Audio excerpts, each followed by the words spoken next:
Hello, and welcome to a special episode of Break the Cycle with me, your host, Joshua Smith. Hope everyone's having a wonderful Sunday. I know I don't typically do shows on Sunday, but I felt like, I wanted to hit a certain day for my 100th episode, so I was able to sneak in some really awesome guests for a Sunday. And fortunately for me, it was like one of the only times that they could do a show with me as well. For you guys who don't know, my good friend Karen Ann Harlos was physically removed from the Libertarian National Committee today as a secretary by a bunch of absolute cowards. And so I made a statement that if the person who was running for vice chair voted to remove her, I would consider that my announcement for vice chair of the Libertarian National Committee. So today I did, unfortunately, announce my run for Libertarian Party vice chair. So if you guys want to support me, try to find me on Twitter or something like that. I'll let you know how you can help by becoming a delegate, supporting the travel fund for state conventions, because I'm going to have to make it to some state conventions and bust out the suits again. It's going to be interesting. But let's talk about some sponsors. Of course, we have toplobster.com, the man, the myth, the legend, my good friend and partner on Break the Cycle, where you can get this great Read Mises Not March shirt that I'm wearing today for a 10% discount by using BTC at checkout. Or you can join the Patreon, Subscribestar, or become a member of the YouTube channel today to get into a private Discord server where you get all of Top Lobster's brand new gear 2 weeks before it goes to the general public at like a 30% discount. Really worth it, I promise you. And of course, anthemplanning.com, the executive producers of the show for all your emergency and crisis planning needs. Check them out today, see what they can do for your business, home, or personal life. They're doing a wonderful job that the government has sucked at historically, much cheaper and much more efficiently. I am going to get that ad for them soon. I got 2 days off coming up, so I'm going to spend some time doing some editing and see if I can get a nice little video ad going for them. They're amazing people, though. Seriously, love them to death. Please go check them out and see what they can do for you. Guys, we got an awesome show for you today. Very, very excited. They had me on, coincidentally enough, last time I hung out with these two, I was on their show several months ago, and I actually announced that I was running for chairman of the Libertarian National Committee back then, and then decided I wasn't running for a Libertarian National Committee chair because I had a lot going on, and Angela McCardle stepped up. I thought she was great. But then today I'm having them on my show, and it just happens to be the day that I announced for vice chair. They are Shaine and Nico from the Hapatarians. How are you doing? We're doing okay. How are you? Well, I can't weird. They're here to awkward it up for you guys. Yes. Yeah, it's kind of awkward because I haven't been on a podcast or anything since like April. Mm-hmm. So like me talking into a camera now, even though I'm talking to you, like it's just weird. Sure. Well, you guys just had the baby. Pretty recent. I mean, it's been what, about a month? About 2 months, actually. Has it been 2 months? I'm so bad with time. It just flies. I got 7 of them, so it's like, no, the existence of time means nothing to me whatsoever. I just have no idea what's happening. Like now that we have one child, like I can't imagine having 7. Like I'm sorry, like I can't imagine having 7. It's actually, and 2 of them are babies, so it gets pretty damn wild.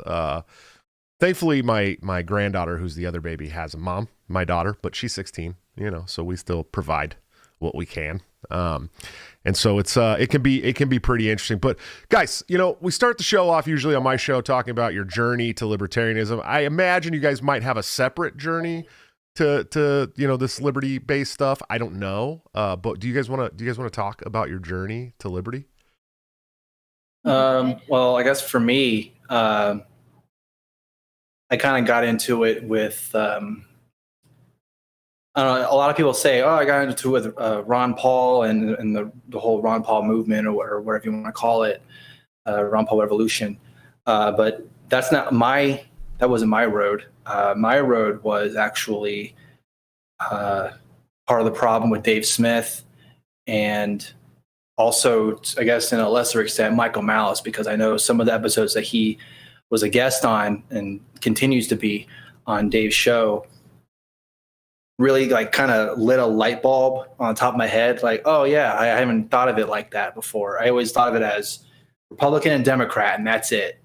I never thought of a third party or no parties at all, or anarchist or anarchy or anything like that. I hadn't even thought of it like that. So just hearing their viewpoints and their opinions on the world around us kind of lit the fuse for me. And then it just went downhill from there. Downhill, exactly. Yeah. What about you, Nico?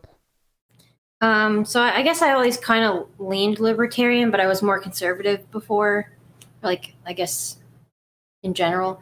And before that, even more like well, I don't know. I had like a weird journey. Like when I was a teenager, I was more like a neocon, just because like that's kind of like how my dad was at the time. Mm-hmm.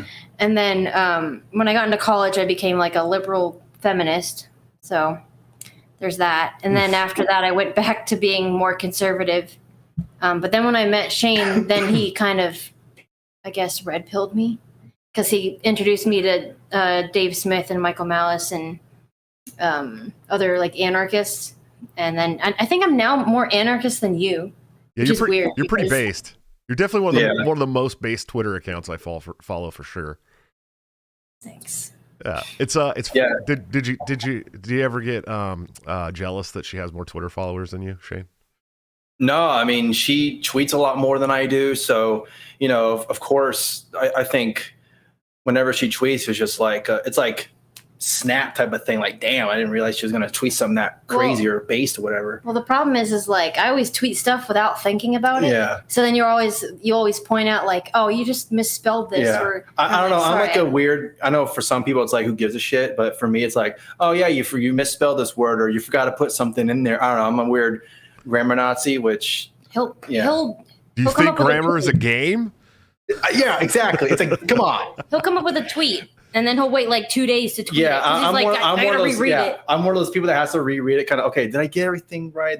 I'm like, it doesn't matter that much. Am I not? You know, did I get my information right, or am I kind of conveying what I'm trying to say? Yeah, I'm one of those people that takes forever to tweet out one. So when you see a tweet of mine, just know that I probably looked at it for about a couple hours before I went, okay, that's fine, I'll go ahead and tweet it now. That's probably why I'm stuck at where I'm at in the followers. And she says, climbing, going. Yeah, it's funny because I send the majority of my tweets like when I first get to work. So I get to work at like 5:30 in the morning usually.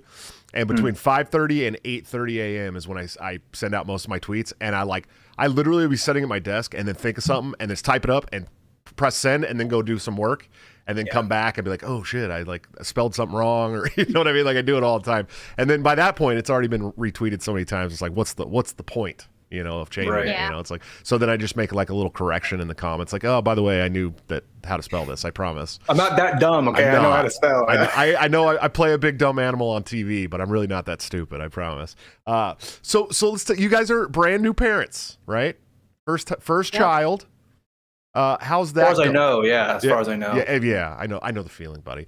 How is it would be easy to know for us? Yeah, no, I'm joking. He meant before you, Nico.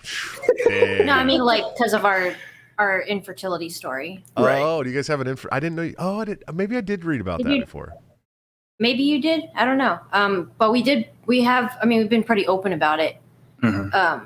But we struggled with infertility for a year and a half before we had our baby. Oh wow, that's really cool. And then your little guy came a little early. Yeah, born at 35 weeks. So we didn't really have any time to prepare. Yeah, it just kind of happened. I actually, it's funny. I went back on my TikTok from when Mateo, my son, was born, and like a week before he was born, it was like a couple days to the due date, and I actually have a tweet or a TikTok of me talking to him through Julia's belly, saying, "Come on, buddy, it's time. Let's go. We're ready." Because he was so big. She's so small, you know. She's like 5 foot even. Like that's what happened to me. Yeah. It looked like I was carrying twins. Yeah. He came out at 9 pounds, and now he's like in the top 3 percentile of babies his age. I mean, he's wearing 2T and he's only 8 months. And so, wow. Yeah, it was like, I get it. Like you were probably already ready by that time, but you would have liked him to cook a little longer, I'm sure.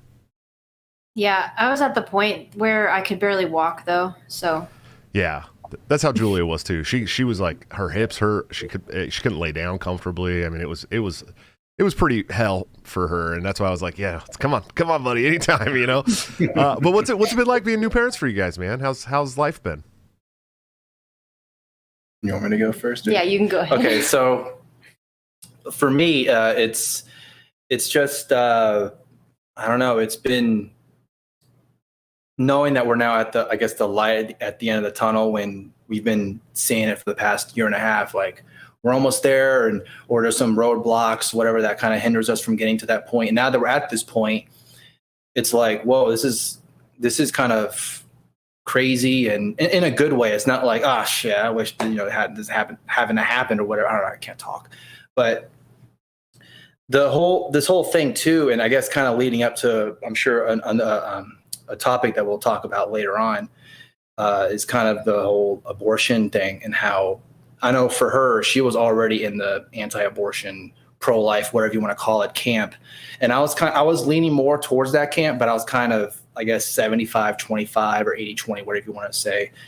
I was more on that side, but not 100%. But now going through it, and especially watching her do what she had to do and get to where we're at now, I'm like at the point where I just can't understand how someone can go through all of this and just want to be like, okay, well, all the hard work, I'm just going to let it go and get rid of it or whatever. And I know there's people out there that say, well, I think women should have the choice or whatever.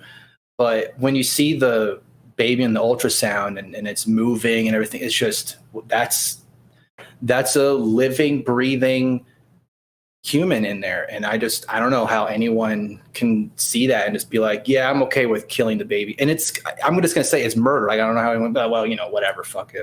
It's not murder or whatever. It's just a clump of cells, whatever. I mean, we're all clumps of cells, really. So I don't know what they're trying to say. Yeah, and I guess going off of that, when they say that it's a clump of cells, it's kind of interesting because we did IVF.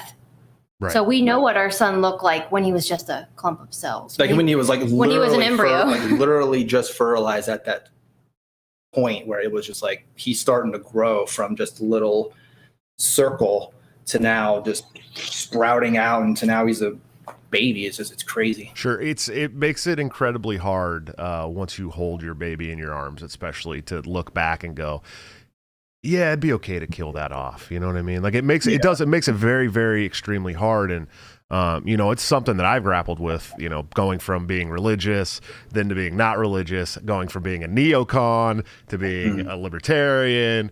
That was one of those issues that always really made it hard. It was like me grappling with my own morals in my head, and the more I thought about it, and then started having kids and especially my newest baby, and looking at my 16-year-old and stuff like that, and just thinking like, man, all that could have been erased, and these wonderful beings that I have now. So it is one of those things. But let's talk a little bit about the Texas law.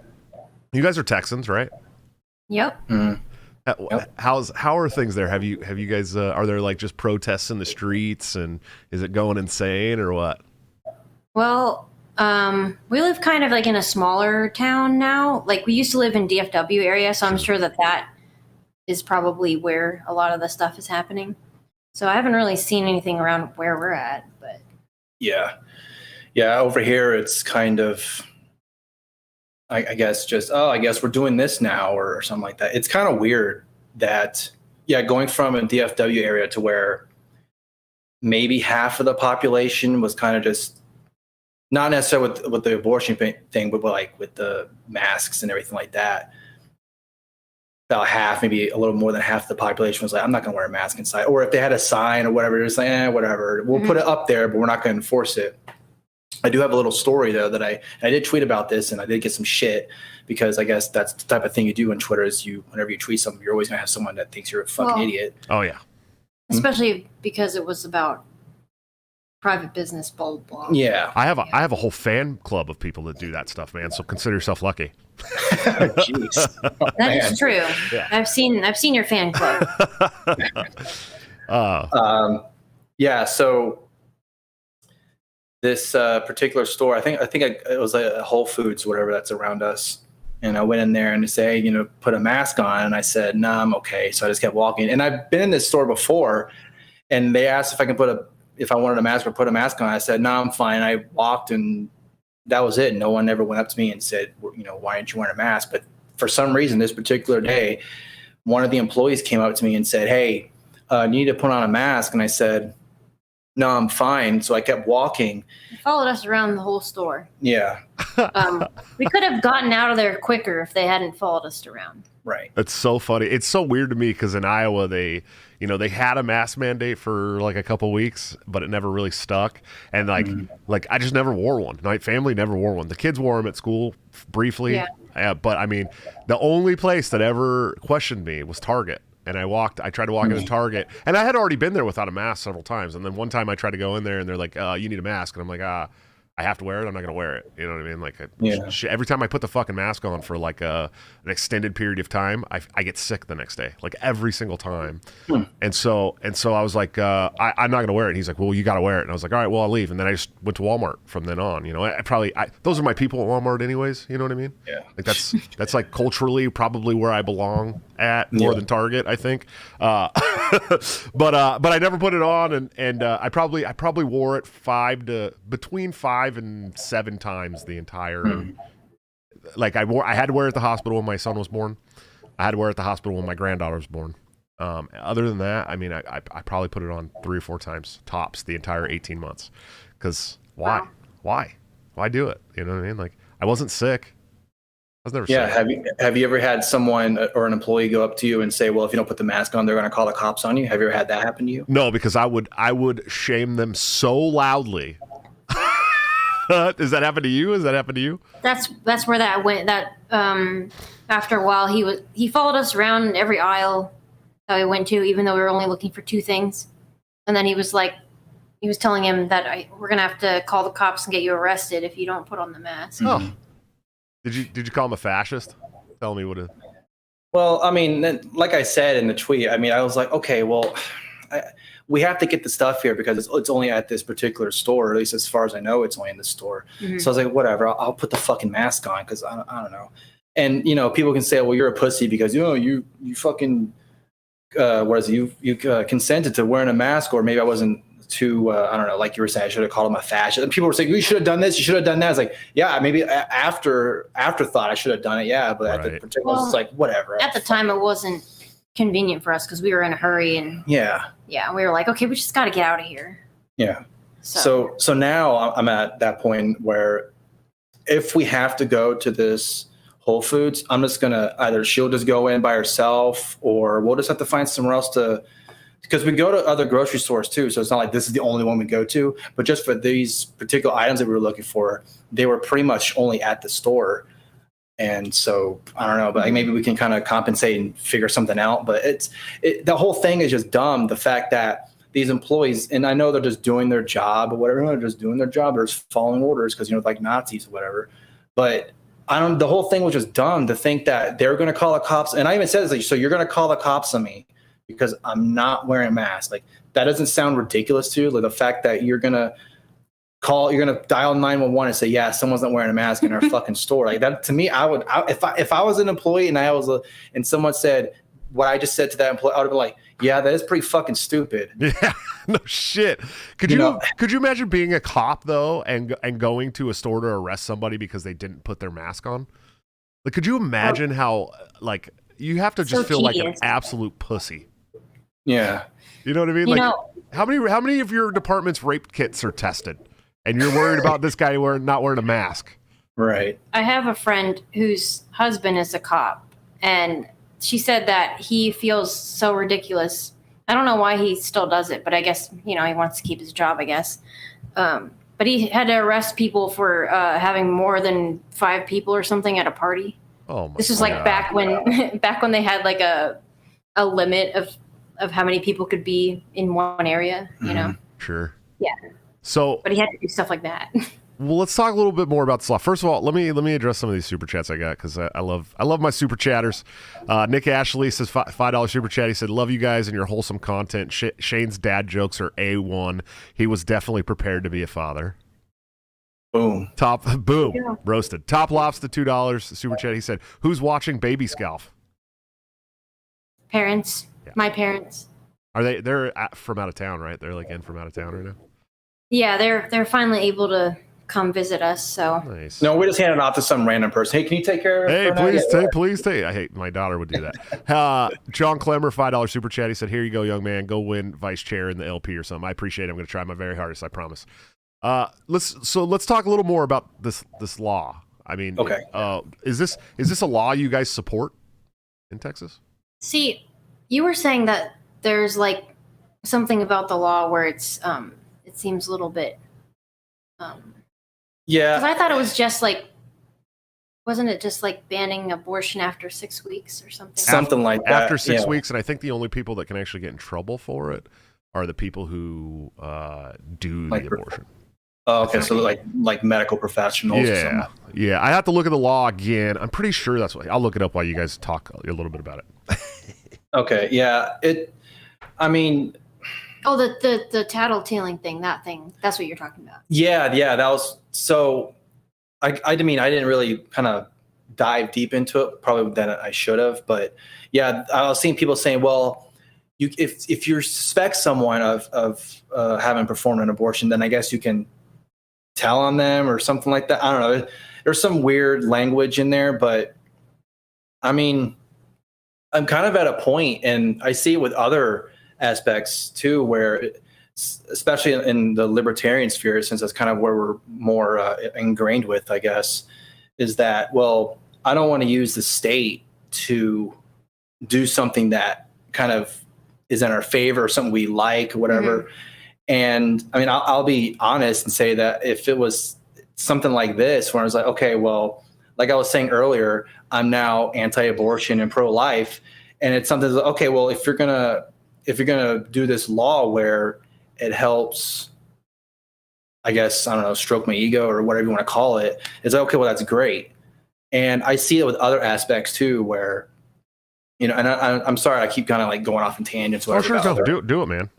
You got things, time. Whatever.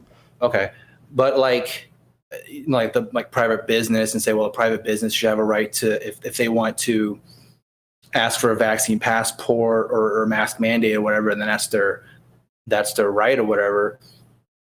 I mean, we're living in reality, and it's not like the state's going to be over tomorrow or whatever. So if some law or something that the state is going to help in terms of advancing liberty, I know that's like weird and crazy for someone, the state advancing liberty, what, you retarded? But if it's going to, like in that rare instance where it's going to actually be like that, where it's say, okay, well, I don't want the state's like, okay, well, vaccine passports are going to be banned or whatever. Then for me, and you can give me shit or whatever, but it's like, okay, well, that's great, because that's going to limit especially if I don't have a vaccine passport, and say every single store around me says, well, you're going to have a vaccine passport in order to shop here. Okay, well, now what am I going to do? Now I'm fucked. I can't go anywhere. I'm going to have to now start being a farmer. I grow my own food. And it's not like anyone can just pick up and someone's going to be like that. Someone's going to be like, yeah, well, that's what we want you to do. We're libertarians. So yeah, do it ourselves. But no, look, not, yeah, sorry. Okay, like in regards to the abortion law, what do you think, though? I don't want babies to get killed. So if it's going to help with that, then I'm fine with it. And if that doesn't make me a real libertarian, then I'm not a real libertarian. If that makes me not a libertarian, then I'm not a libertarian. Who gives a shit? I don't care. Well, if you say whatever name or anything you want to call me, then that's what I am. I'm just Shaine. That's who I am. Yeah, I'm a fascist. I'm a Nazi. I'm whatever. Then that's who I am. But I'm Shaine. That's who I'm going to be forever. So I'm a Shainitarian. Yeah, I had a funny. I had this conversation with Jeff Deist. He was talking about how people are constantly talking shit about his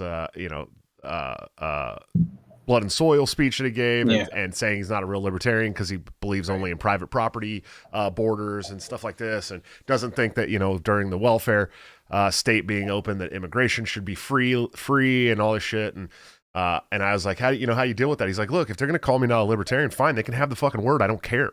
Like, I'm, you know what I mean? Like, I'm not gonna. He says, I'm not gonna. One of the coolest lines he said, I think he was the one that said it, but he said he's not gonna change his principles for a word. You know what I mean? Right.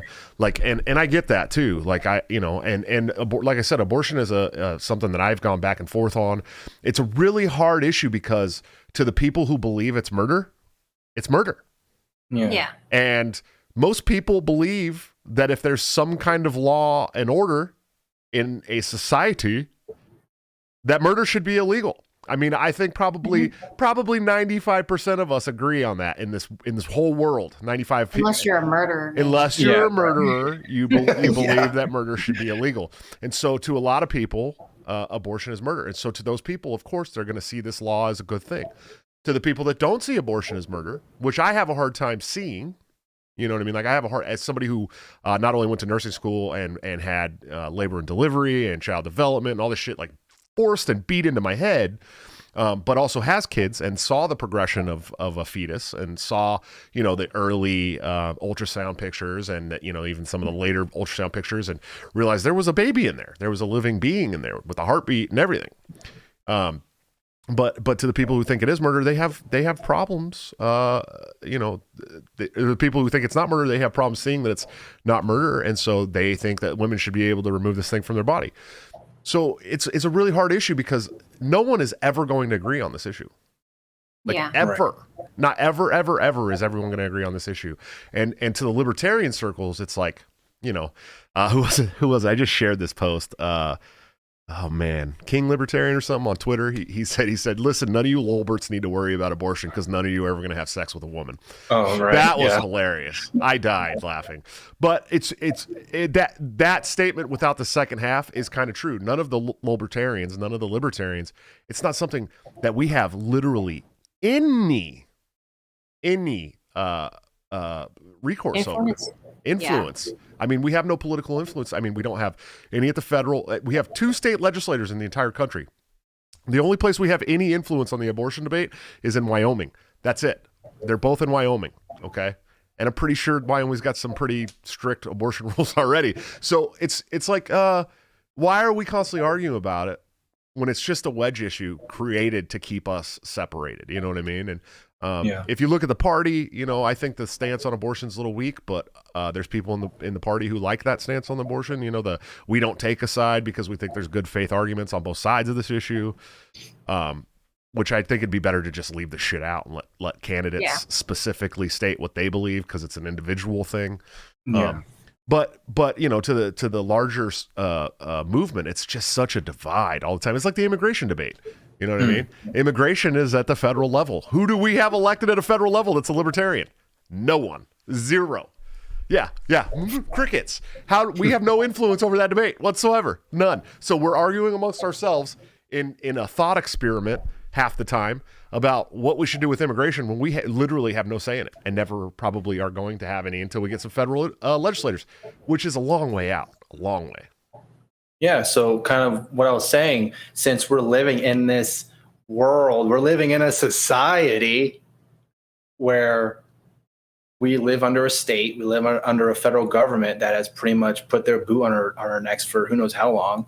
When there's that rare instance where, oh shit, they're gonna give us some liberties. Ooh, then awesome.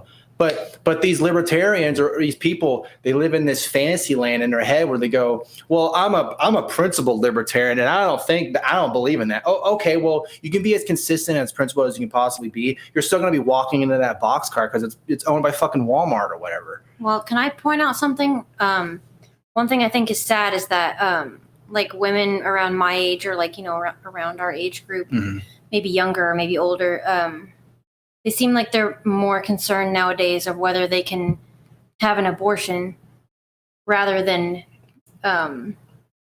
like how to take advantage of their fertility window. So to me, that's kind of sad. Well, especially going through the like IVF. That just says something about society when they're like really worried about that, but not worried at all about their fertility window. Yeah, and going through the IVF thing and everything like that, you did like so much research and so many things that I had like this whole IVF world was just like I didn't even know it even existed. And before someone says that IVF is also related to abortion, because some people, a lot of Catholics will make this argument. A lot of people will not destroy their embryos. So, like for us, our embryos are our children. Mm-hmm. So, like that argument is stupid because there's such a thing as embryo adoption too, where people will adopt the leftover embryos if like more children are created than they wanted in their family. So there are solutions to that.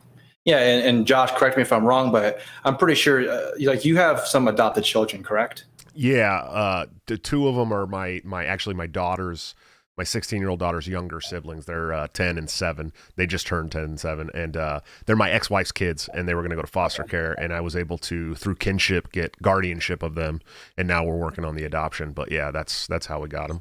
So like how hard of a process is that? How much of a fucking pain in the ass is that? Because horrible. There's people that will say, well, why don't you just adopt? Okay, well, I have $50,000 lying around. I can just go adopt a child somewhere. Yeah. You know, I had to go through the proper channels to do all this stuff. It's not just, well, I guess now I have a kid. Snap my fingers. Now I have another kid. It's not how it works. Yeah, you just go to Walmart and you pick one up for $5. Right. Yeah, like a gun. You just go there and pick a gun. There you go. Boom. You have a gun. If we lived in Rothbard society, there would be an open market on adoption. Okay. Yeah, but we don't live in Rothbard society, so you know. I know it is extremely hard, and I was very very fortunate.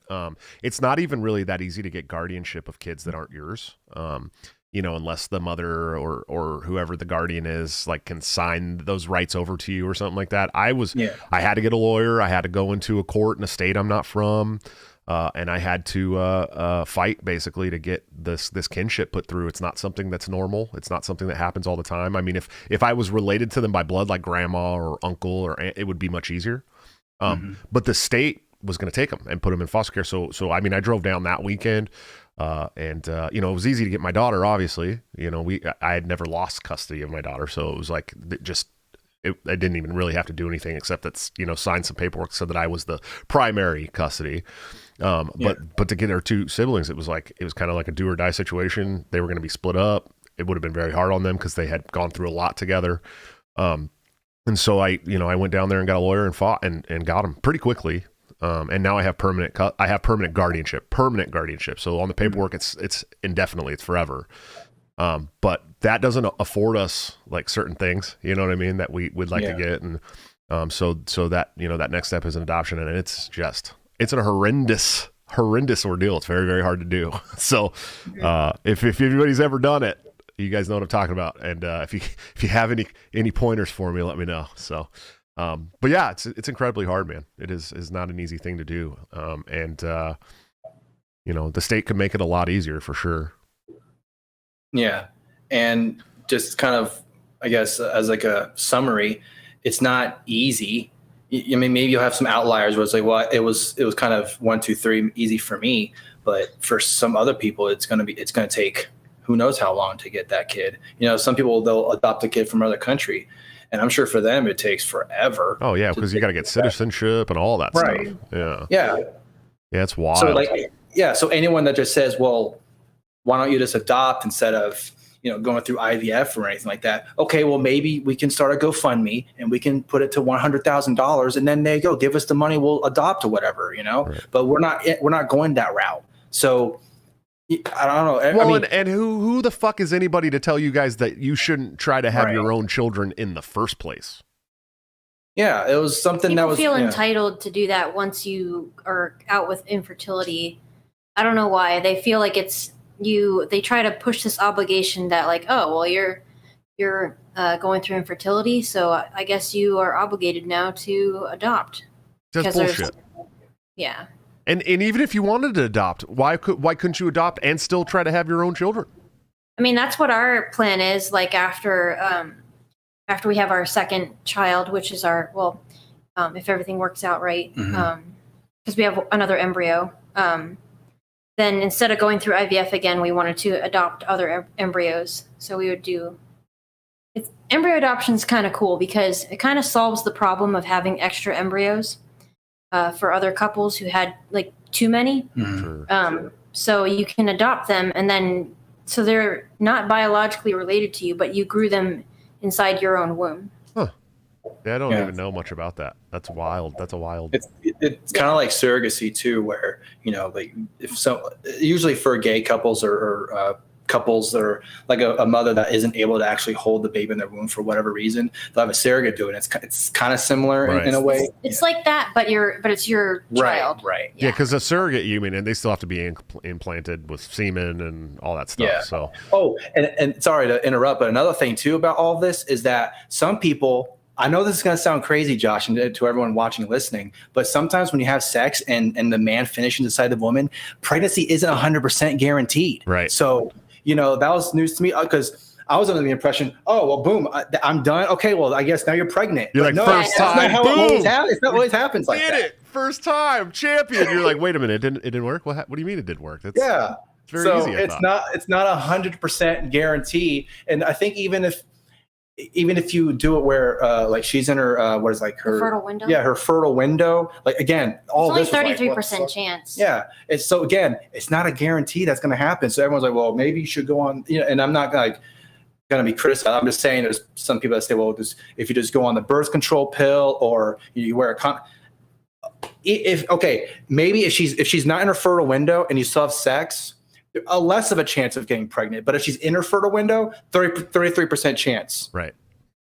Yeah. So unless you're me, who every time I look at a woman wrong, she gets pregnant. So exactly. Unless you're Joshua Smith, who just has the sperm of a champion or something. I don't know what's going on there. It's the Smith sperm. Think about how many Smiths there are out there. There's a reason for that. That is true. Yeah. There's a reason for that. It's one of those things, man. I don't know. I literally look at a woman once and pregnant. I don't know what it is. Yeah, you just have that look. I guess it's the blue eyes, I think. Yeah. It's been funny seeing on Twitter with this whole abortion debate lately because people are freaking out saying like, I don't know. I've seen like several tweets like this, and they're all from like different women, mostly blue check marks, and they're all saying like, women should, women in Texas should stop having sex with men until they are supportive of abortion. And I'm like, well, I guess you just solved the problem then. Good luck in Texas.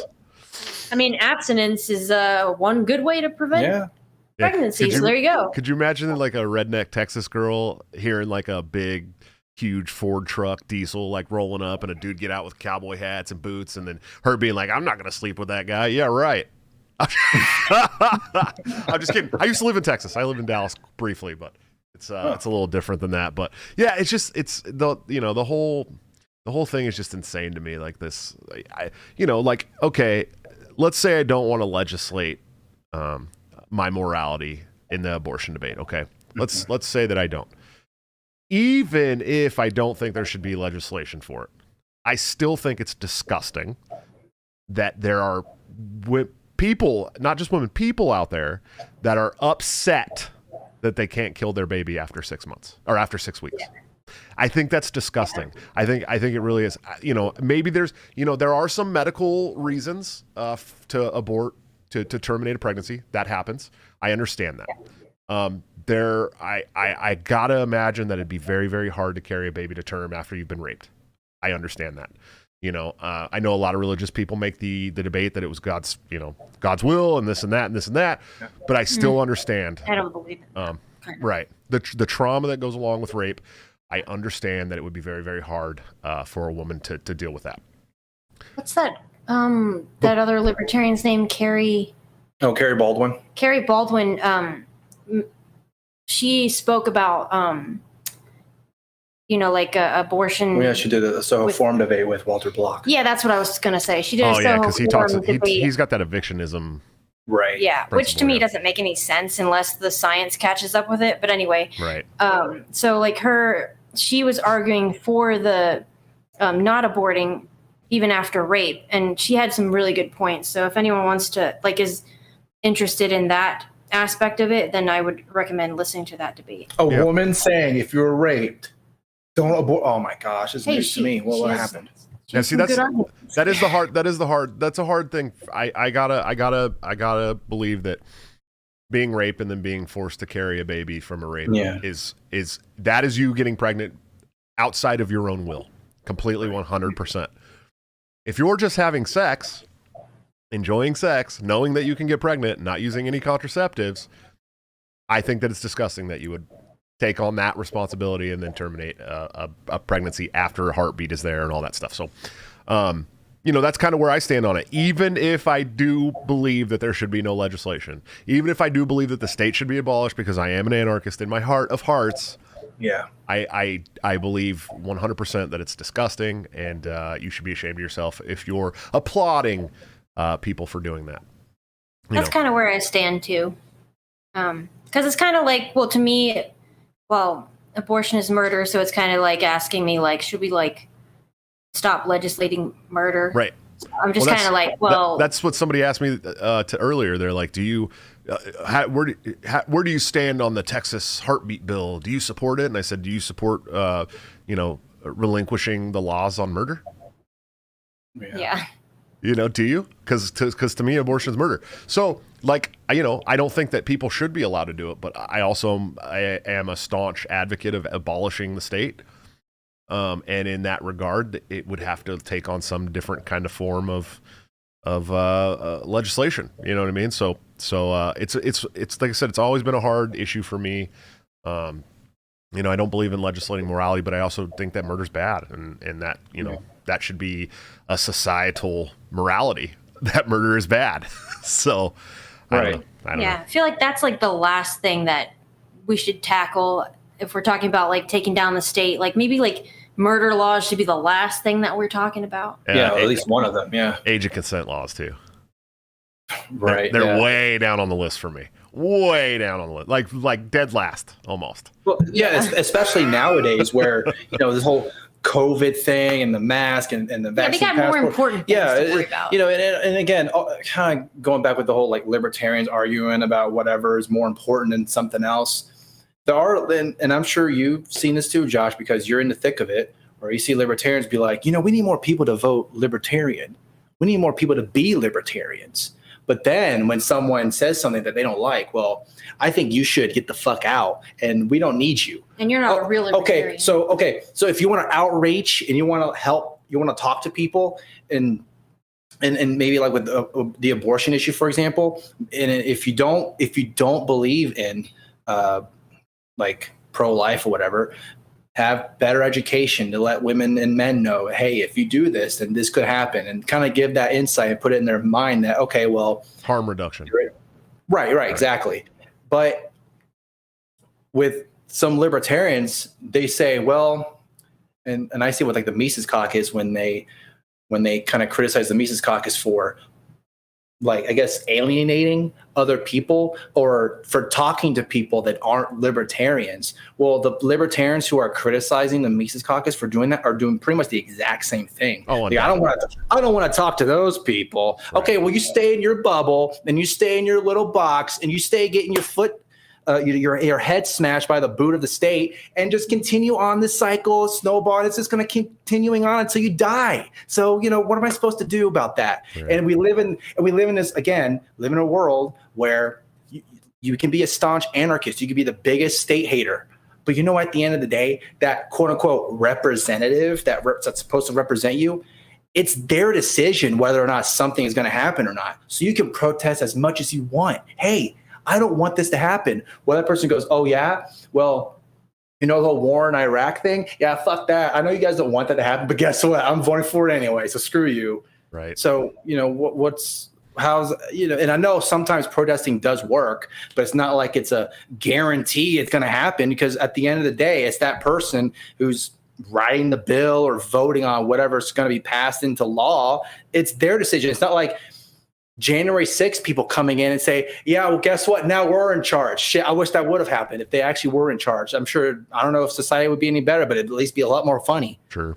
Well, people get the government they vote for. You know what I mean? That's always been my thing too, is like, hey, look, you guys have been voting for Republicans and Democrats, the lesser of two evils, forever. And all the policies that you guys have to deal with every day are your own fucking fault. because you continue to enforce the system with these shitty leaders and politicians who have never had to live a life like you've had to live. You know, they've always been almost everybody in Congress and the Senate and even a lot of state legislators and governors especially had grew up very affluent and always had money and never had to live the struggle. Why don't you guys start, electing some blue collar people who have lived the struggle like you have and understand the everyday problems? You know what I mean? And you're not going to find those people in the Republicans or Democrats because guess what? They're a special club, and under a certain dollar amount made every year is not a welcome in that club. Occasionally an outlier will get in there, someone like AOC, who was just a lowly bartender or an economics major, I guess she tries to say, in college. But that's what happens when you let the commies educate you. But you get the government you vote for, man, and that's what you got, and you fuck all the people who don't want that government and didn't vote for that government. So, every time these people applaud authoritarian laws of any sort, they always come back to bite them in the ass eventually. You know, the Patriot Act, NDAA. These COVID mandates. I mean, this shit will all come back to bite the people who voted for it, who applauded it, who cheered it on. It will all come back to bite them in the ass in the end. I promise. Yeah. I mean, you see that now with the whole COVID stuff and how you see some right wingers and conservatives, they're kind of getting red pilled on the police. Like, oh shit, I was back to blue. Now I'm kind of questioning my allegiance to that, and so you kind of see that. So it's pretty interesting. That one's really cool to me, but the cooler thing is that the Republicans are now supporting like holistic health and clean food and shit. I'm like, what the fuck is going on here? This is crazy. Now the Democrats want like a police state, and just insane to me. Yeah, it's weird. But we're getting close to the end of the public stream, so we can get into a members only stream just for a couple minutes at least, because I know you guys are on a time constraint. But what do you guys got coming up next? Where can people find you, support you, watch you, follow you, all that great stuff? Okay, well, I'm gonna try as best I can to try and get all of it and do my do the plugs that I can do. So we do have a podcast called What's Happening that we haven't put out a new episode since June because we have a baby that we're taking care of right now, and but hopefully we'll be able to try and get that started up again soon. And you can find that on YouTube, Odyssey, BitChute, and you can follow me on Twitter at Shaine Scoff. That's right there on the scroll there and the ticker. And then for you, and then my Twitter is at Petite. I can't even say my name. Good Petite job. Nicoco. I'm mostly just on there now because we haven't had time to podcast because we have a newborn, and I'm sure anyone who's had a newborn understands that your schedule goes around their schedule. It's pretty much your 24/7. It could take you guys a year to get back to it. Trust me. Thankfully my fiance is like super mom and keeps all the kids quiet upstairs for an hour every night when I do my show. But there's been a couple shows where I'm like, I might have to run halfway through the show and go upstairs. Yeah, see, like, I guess we could start the show, but it would just have to be you. Yeah, it would just be the Shaine Scoff show.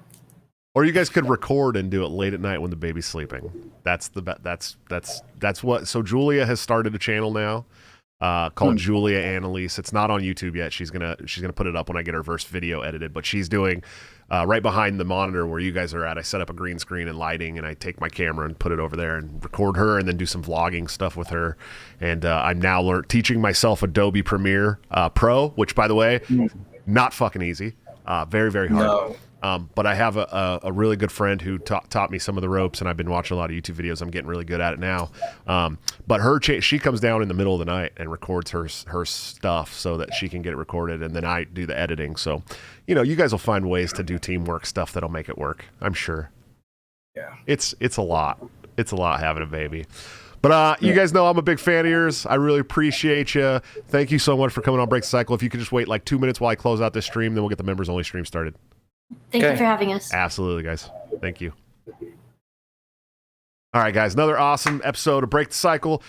Shaine and Nico are so cool. Go follow them. Go check out their podcast. Watch old episodes until they can get new episodes going, because they are really fun to watch, and they're just a lot of fun, man. Seriously, like they give you like cringe of the day and all kinds of great stuff. It's a lot of fun. I do want to address some of these super chats before I close this out real quick that I missed during them being on. But let's see. Nicholas Marshall, thank you for the $5 super chat. He says the Texas abortion law is allowing people to sue if the procedure is performed after a heartbeat is detected. I'm gonna get it wrong again. Phoebes. God, how do I? Phobies? Is that? Did I do it right this time? $5 super chat. We've seen many businesses attempt to mandate vax, and it's blown up in their face. Violating business owners' property rights is not a valid solution. Fair. You know my feelings. I made them very, very apparent on Twitter the other day. Roy Cephas Jorgensen, by the way, I saw that you became a channel member today or yesterday. Thank you so much for being the newest member of the Break the Cycle YouTube channel. He says it's not a Shaine show if he doesn't blow up every 5 minutes, but his blow-ups are so polite and awesome. Fubadu, $2 super chat. We live in a society. Yes, a society. Guys, thank you so much for coming and hanging out with me and Shaine and Nico. We're going to go and get over that members only chat, but if you could real quick, check out toplobster.com for all your wonderful graphic design needs, like this Reed Mises Not Marsh shirt that I'm wearing now. You can get a 10% discount by using BTC at checkout, or you can join the Patreon, subscribe star, or become a member of the YouTube channel to get into the private Discord server. If you're not in the private Discord server, please email me at joshua.breakthecycle@gmail.com. I will make sure I get you in there if you show me proof of you being a channel member on YouTube. And of course, executive producer of the show, anthemplanning.com. For all your emergency and crisis planning needs, check them out today. See what they can do for your business, home, or personal life. They're doing a wonderful job that the government has historically sucked at. Let's see. What do we got coming up next? Guys,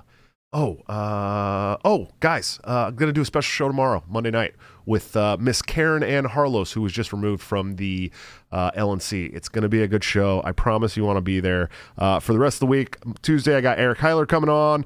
Aussie Cap will be on Wednesday talking about the stuff going on in Australia. The 9th is a special 100th episode. We're going to have some special guests. You guys are definitely going to want to be there. And then on Friday, John Hudak from the Fakertarians will be here to tell me why I shouldn't have certain people on my podcast. We're going to have a great little debate there. I promise you won't want to miss those fireworks. But I will see you tomorrow for my show with Karen Ann Harlos.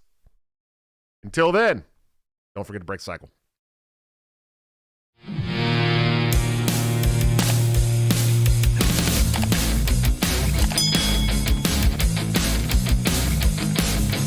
Due to legal reasons, I just have to explain. The lyrics of my last song may seem to contain a violent call to action in the verse and refrain, but I just meant it in Minecraft. The helicopter part was in reference to GTA 5 and the things you do. So any violence you commit, I am not an excuse, because I just meant it in Minecraft. Well, Chipper is my friend and he's constantly cold. Accusations of incitement getting totally old. Make your own choices, yeah, you have control, because I just meant it in Minecraft. Obviously, I would never advocate force unless there's due process and a trial, of course. And if you're convicted, we will make you a corpse in Minecraft, just in Minecraft. You're nothing I mean, you know it. No product finish, cause it closed for COVID. Holy shit, I think I'm pro.